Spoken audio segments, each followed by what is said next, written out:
సంచలనం రేపిన మీర్పేట మర్డర్ కేసులో నిందితుడు గురుమూర్తికి 14 రోజుల రిమాండ్ విధించింది కోర్టు. దీంతో ఆయనను చెర్లపల్లి జైలుకు తరలిస్తున్నారు పోలీసులు. అంతకు ముందు గురుమూర్తికి వనస్థలిపురంలోని గవర్నమెంట్ హాస్పిటల్లో వైద్య పరీక్షలు నిర్వహించారు. ఆ తర్వాత హాస్పిటల్ నుంచి కోర్టుకు తీసుకొచ్చారు. నిందితుడి కస్టడీని కోరడంతో 14 రోజుల రిమాండ్ విధించింది రంగారెడ్డి జిల్లా కోర్టు. అయితే కోర్టులో బెయిల్ పిటిషన్ వేయడానికే లాయర్లు వచ్చినా గురుమూర్తి వద్దని చెప్పారని తెలుస్తోంది.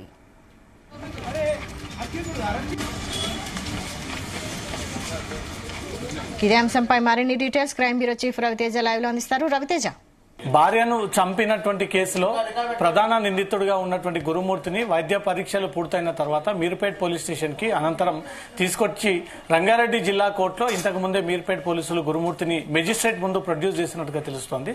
ప్రొడ్యూస్ చేసినటువంటి వెంటనే ఈ కేసుకు సంబంధించినటువంటి వివరాలు మెజిస్ట్రేట్ పోలీసులను అడగడంతో పోలీసులు ఇమీడియట్ గా తన భార్యను చంపి ఇంట్లో హతమార్చి ఈ 72 ముక్కల కిందికి నరికి భార్యని చంపినటువంటి కేసులో ప్రధాన నిందితుడు అంటూ కూడా ఈ విషయాన్ని కోర్టుకి తెలియజేయడంతో కోర్టు గురుమూర్తికి ఇతన్ని 14 రోజులు రిమాండ్ విధించండి, చెర్లపల్లి జైలుకి పంపించండి అంటూ కూడా ఇమీడియట్ గా ఈ ఆదేశించినట్టుగా తెలుస్తుంది.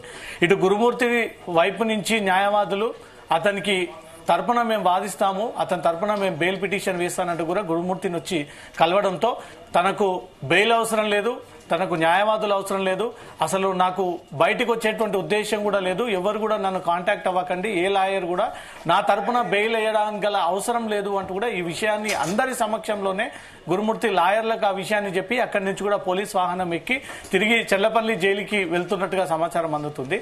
తనకు విషయం అర్థమైపోయింది.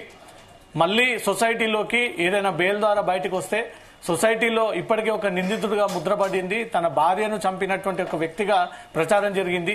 పిల్లల్ని ఒంటరిగా చేసి పిల్లల్ని కనీసం చూడకుండా పిల్లలు రోడ్డు మీద పడతారని ఒక కనికరం లేకుండా వ్యవహరించాడంటూ కూడా రకరకాల కథనాలు ఎలా ప్రసారం అవుతా ఉన్నాయో గురుమూర్తికి అది అన్ని కూడా ఎప్పటికప్పుడు ఆ వివరాలు చేరుతా ఉన్నాయి. కాబట్టి నా తరపున ఏ ఒక్క న్యాయవాది వాదించాల్సినటువంటి అవసరం లేదు, నాకు అసలు ఈ కేసులో బెయిలే వద్దు, ఏ ఒక్క న్యాయవాది నాతో కాంటాక్ట్ అవ్వాల్సినటువంటి అవసరం లేదు, నేను ఉన్నన్ని రోజులు జైల్లోనే ఉంటాను, నాకు ఏ శిక్ష పడినా ఆ శిక్షను నేను అనుభవించేంత వరకు కూడా అక్కడే ఉంటానంటూ కూడా నేరుగా పోలీసుల ముందే కోర్టు హాల్లో అందరూ న్యాయవాదుల సమక్షంలోనే ఈ విషయాన్ని గురుమూర్తి ఒక్కసారిగా తనకు న్యాయవాది అవసరం లేదని తెలియజేయడంతో మాత్రం కోర్టు హాల్లో ఉన్నటువంటి న్యాయవాదులంతా కూడా షాక్ లోనైపోయారు.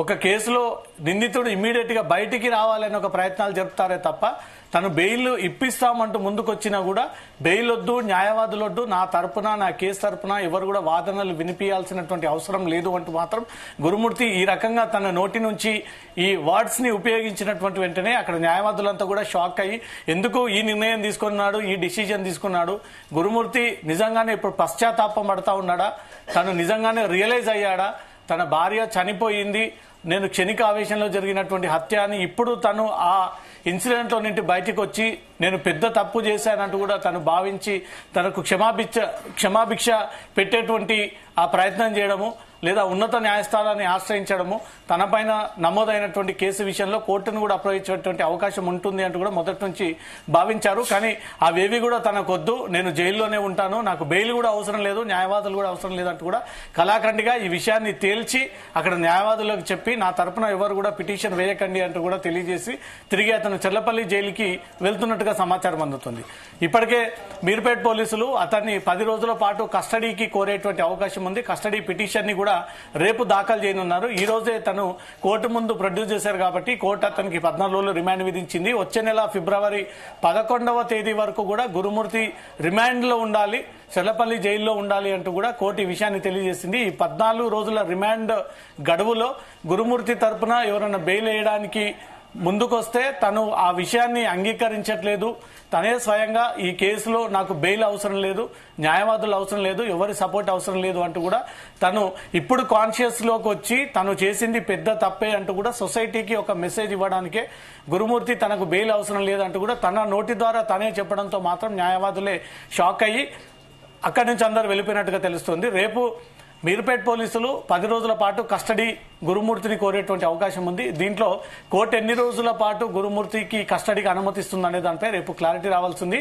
ఈ కస్టడీలోకి తీసుకున్న తర్వాత ఈ 17 సీజర్ ఐటమ్స్ ని ఇప్పటికే కోర్టు ముందు ప్రొడ్యూస్ చేశారు.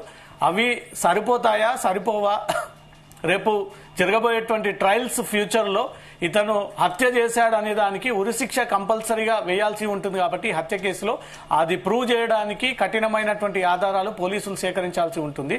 ఇప్పుడు 17వ సాక్ష్యాలని సేకరించారు. ఈ 17 సాక్ష్యాలు పోలీసులు సేకరించి కోర్టు ముందు ప్రొడ్యూస్ చేశారు. కానీ రేపు ఛార్జ్షీట్ క్రమంలో కానీ ముందు ట్రయల్స్ పేషీలో వెళ్లడం కానీ ఒకవేళ గురుమూర్తి ఇటువైపుగా న్యాయవాదిని పెట్టుకొని నేను ఫిర్యాదు చేయడానికి పోలీస్ స్టేషన్కి వస్తే తిరిగి నన్నే ఈ కేసులో నిందితుడిగా పెట్టి తన భార్య కనిపించట్లేదని నేను పోలీసుల ముందుకు వస్తే వాళ్ళు పట్టుకోక చాతగాక తిరిగి నన్నే అక్యూజ్డ్ కిందకి చేసి ఈ రకంగా నన్ను ప్రధాన ముద్దాయిగా పోలీసులు ఈరోజు ఉరికంబం ఎక్కించే ప్రయత్నాలు చేస్తా ఉన్నారంటూ కూడా అతను ఏదైనా ప్లేట్ ఫిరాయించి ఈ కేసులో తప్పించుకునేటువంటి ప్రయత్నాలు చేసేటువంటి అవకాశం ఉంది. కాబట్టి ఆ రకంగా ఆ నిందితుడు ఇచ్చినటువంటి కన్ఫెషన్ ని భవిష్యత్తులో తను మాట మార్చి ఈ హత్య నేను చేయలేదు, ఈ భార్యను నేను చంపలేదు అంటూ మాత్రం కోర్టు ముందుకు వస్తే అప్పుడు పోలీసుల దగ్గర ఎలాంటి ఆధారాలు ఉండవు. ఇప్పటి వరకు భార్య మృతదేహం గాని భార్య తాలూకు ఈ ముక్కలుగా నరికినటువంటి ఏ ఒక్క చిన్న బాడీ పీస్ కూడా పోలీసులకు లభించలేదు. కాబట్టి భవిష్యత్తులో ఈ కేసు నిలబడాలంటే బలమైనటువంటి సాక్ష్యాధారాలు పోలీసులు సేకరించాల్సి ఉంటుంది. ఉపయోగించినటువంటి వస్తువులతో పాటు చనిపోయినటువంటి శరీర భాగాలు, శరీరానికి చెందినటువంటి పోస్ట్ మార్టం రిపోర్టు కూడా పోలీసులు దీంట్లో తప్పనిసరిగా సేకరించాల్సి ఉంటుంది. ఒక రకమైనటువంటి దర్యాప్తు చేపట్టారు, టెక్నికల్ సైంటిఫిక్ ఎవిడెన్స్ సేకరించారు, కానీ బాడీ దొరకలేదు. బాడీని 72 ముక్కలుగా మార్చినటువంటి ఒక్క శరీర పీస్ కూడా దొరకలేదు. సో భవిష్యత్తులో ఇది కోర్టులో ఈ కేసు నిలబడకపోయినా, ఈ కేసుని పోలీసులు ప్రూవ్ చేయలేకపోయినా, సరైనటువంటి ప్రాపర్ ఎవిడెన్స్ సేకరించలేకపోయినా గురుమూర్తి ఇతను శిక్షకు అనర్హుడు, ఇతని పైన శిక్ష విధించడం సరైంది కాదు.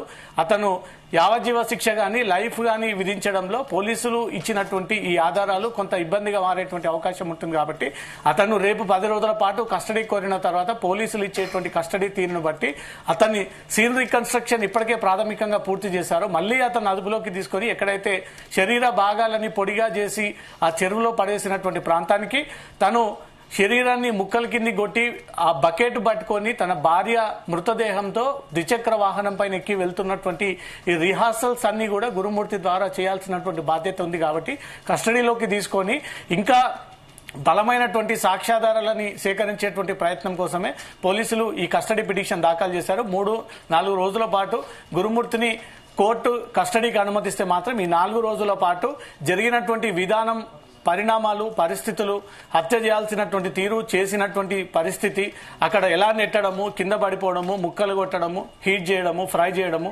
పౌడర్ చేయడము, మళ్ళీ తీసుకెళ్లి ఆ బకెట్ చెరువులో వేయడము, ఈ రిహార్సల్ సీన్ అంతా కూడా పోలీసులు మినిట్ టు మినిట్ సేకరించాల్సినటువంటి బాధ్యత ఉంది. ఇది ఫ్యూచర్ లో మెయిన్ ఎవిడెన్స్ గా మారేటువంటి ఛాన్స్ ఉంది. రేపు గురుమూర్తి ఒకవేళ మాట మార్చి ఈ హత్య నేను చేయలేదు, పోలీసులు నా పైన తప్పుడు కేసు పెట్టారంటూ మాత్రం తన న్యాయవాది ద్వారా ఈ కేసుని ఏదైనా కోర్టు దృష్టికి తీసుకెళ్తే మాత్రం తప్పనిసరిగా కోర్టు క్వశ్చన్ చేసేటువంటి అవకాశం ఉంటుంది. సో ఆ రకంగా ఫ్యూచర్ లో లీగల్ ప్రాబ్లమ్స్ రాకుండా, ఈ కేసు నీరు గారిపోకుండా, ఈ కేసులో తను నిందితుడు బయటపడకుండా పకడ్బందీ సాక్ష్యాలు సేకరించడం కోసమే నిందితుడిని 14 రోజులు ఈ కస్టడీ విధించినటువంటి వెంటనే రిమాండ్ కోరేటువంటి అవకాశం ఉంది. రేపు 10 రోజుల పాటు గురుమూర్తిని కస్టడీ కావాలంటూ మాత్రం పోలీసులు పిటిషన్ దాఖలు చేస్తే కోర్టు ఆ పరిస్థితిని బట్టి అతన్ని రిమాండ్ కి జారీ చేసేటువంటి అవకాశం ఉంటుంది, కస్టడీ ఇచ్చేటువంటి అవకాశం ఉంటుంది. ఇంతకు ముందే రంగారెడ్డి జిల్లా కోర్టులో 14 రోజులు అతనికి రిమాండ్ విధిస్తున్నట్టు కూడా కోర్టు ఆదేశాలు జారీ చేయడంతో గురుమూర్తి అక్కడి నుంచి కూడా చల్లపల్లి జైలుకి బయలుదేరాడు. అంతకుముందు